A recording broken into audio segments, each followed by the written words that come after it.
2020 தமிழ்நாடு சட்டமன்ற தேர்தலில் குறைந்த வாக்கு வித்தியாசத்தில் வெற்றி பெற்ற 8 முக்கிய வேட்பாளர்களை இந்த வீடியோவில் நாம் காணலாம்.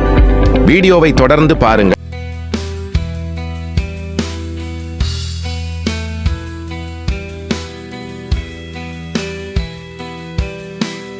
1 தி நகர் தியாகராய நகர் சென்னை திமுக வேட்பாளர் ஜே.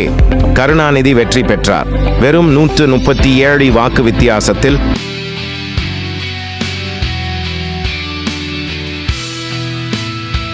எண்டண்டா மொடக்குறிச்சி பாஜக வேட்பாளர் சி.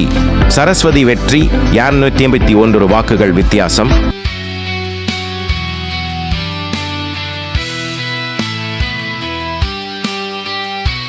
தென்காசி காங்கிரஸ் வேட்பாளர் பழனி நாடார் 170 வாக்குகள்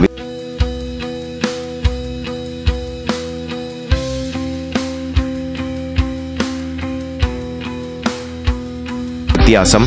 நானார் மெட்டூர் பாமகவின் சதாசிவம் 656 வாக்குகள் வித்தியாசம்.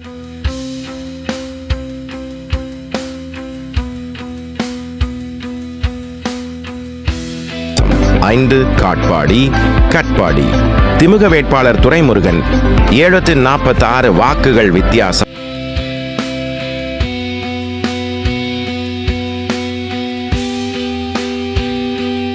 6 கிருஷ்ணகிரி அதிமுக வேட்பாளர் அசோக்குமார் 796 வாக்குகள் வித்தியாசம்.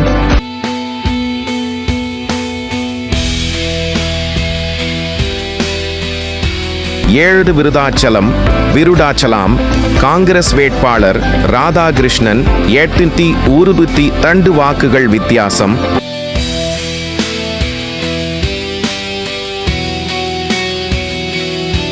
8 நெய்வேலி திமுக வேட்பாளர் சபா ராஜேந்திரன் 127 வாக்குகள் வித்தியாசம்.